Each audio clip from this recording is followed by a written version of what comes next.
looking at all sports that are operating in COVID-19 to see how they are handling COVID-19 and testing for it.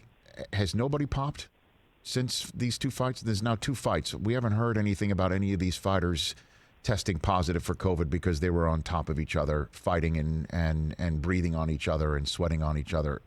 Do we know anything about this, Ariel? So since the pandemic, really started here in America, they've held now 5 events. Prior to the first one on May 9th, yes, someone popped before the event. That's correct. Jacare Souza and his 2 cornermen.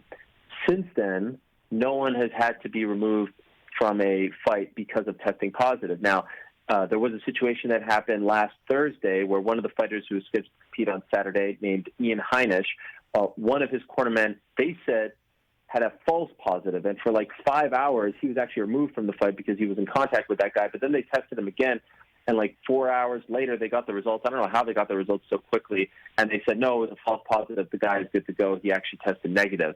Other than that, we haven't heard of anyone else testing positive. Now, I'm surprised just because these guys have been training the whole time and they're all on top of each other, touching each other and all that stuff. And let's be honest, fighters sometimes aren't the most hygienic, individuals out there. But the one thing that they're not doing, look, I think they're doing a good job now going into the fights. They're testing them twice, once when they check in, once on Friday before the fight, and then they have to self-isolate. They're not testing them after the fight when they go back into the real world.